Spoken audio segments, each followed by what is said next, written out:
Las disoluciones son mezclas homogéneas formadas por dos o más sustancias que no reaccionan entre sí. En una disolución llamamos soluto al componente minoritario y disolvente al componente mayoritario. Las disoluciones se pueden preparar a partir de reactivos sólidos, líquidos o gases. Nosotros solo hablaremos de las disoluciones preparadas a partir de reactivos sólidos o líquidos. Antes de preparar una disolución, es necesario que el material que utilicemos esté bien limpio y debemos fijarnos en las características del soluto. Este puede ser sólido, líquido, puro o hidratado. Teniendo en cuenta estas características, podemos calcular la cantidad de soluto que debemos tomar para preparar el volumen de la disolución de concentración deseada. Preparación de disoluciones cuando el soluto es un sólido. Pesar la cantidad calculada en la balanza, en un vidrio de reloj o en un vaso de precipitados. La operación de disolución siempre se efectuará en un vaso de precipitados. Si en la pesada hemos utilizado un vidrio de reloj, arrastraremos el soluto sólido hasta un vaso de precipitados de un volumen adecuado para poder realizar cómodamente la operación de disolución. Nos ayudaremos con agua destilada desde un frasco lavador. Debemos procurar lavar bien el vidrio de reloj y la cantidad de agua que adicionemos no puede ser mayor que la mitad del volumen total que queremos preparar. Si se ha pesado la sustancia directamente en un vaso de precipitados, se debe añadir agua hasta aproximadamente la mitad del volumen total que se quiera preparar.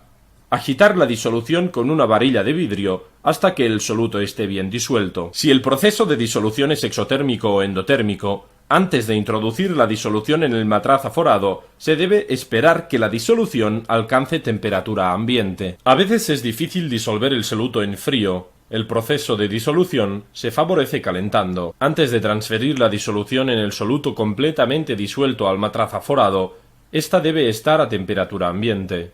A continuación, se transfiere la disolución al matraz aforado. Se toma un embudo de caña larga, que sobrepase la marca de enrase, y con la ayuda de la varilla de vidrio se dirige el flujo del líquido del vaso hacia el embudo.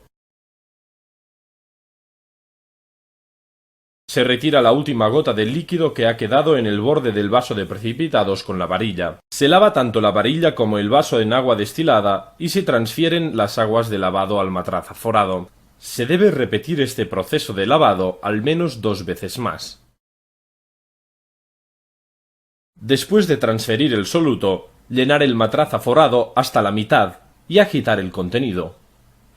Adicionar más disolvente y volver a mezclar bien. Posteriormente, incorporar más disolvente prácticamente hasta la marca de enrase y dejadlo un tiempo, aproximadamente 1 minuto.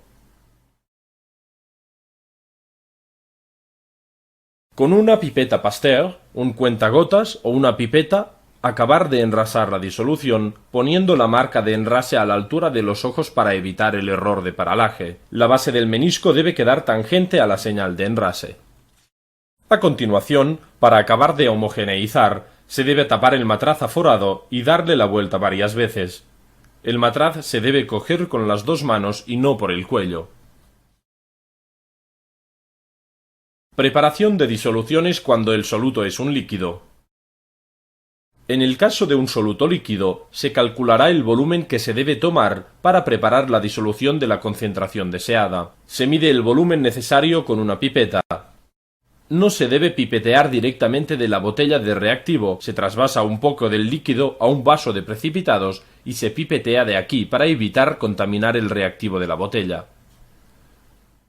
Si la pipeta está mojada, se debe pasar antes un poco del líquido de la disolución que se quiere pipetear para evitar diluciones. Aspiramos un volumen pequeño del líquido a pipetear y mojamos bien toda la superficie interior haciendo girar la pipeta. Introducir la punta de la pipeta en el vaso de precipitados y mantenerla por debajo del nivel del líquido del recipiente. Si no se hace así, al pipetear entrará aire. Poner la pera o el pipeteador de émbolo en la pipeta y aspirar la disolución hasta por encima de la señal superior de aforo. Sacar el pipeteador de émbolo o la pera, tapar la pipeta con el dedo índice y con papel absorbente secar la pipeta por fuera.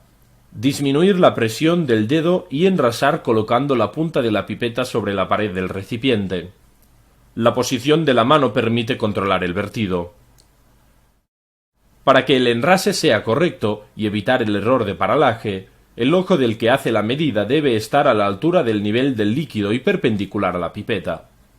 Si el proceso de disolución presenta variaciones de temperatura, es necesario disolver previamente el volumen tomado con la pipeta en un vaso de precipitados, tal como se ha visto previamente en la preparación de disoluciones con solutos sólidos. Si no hay cambios en la temperatura durante el proceso de disolución, se transfiere el volumen medido directamente al matraz aforado. La punta de la pipeta debe tocar la pared del matraz aforado. Si la pipeta está bien limpia, no deben quedar gotas adheridas al vaciarla. Para enrasar el matraz aforado, se sigue el procedimiento que se ha explicado en el caso del soluto sólido. Las disoluciones preparadas no se guardan nunca en un aforado, siempre se deben transferir a una botella adecuada con ayuda de un embudo.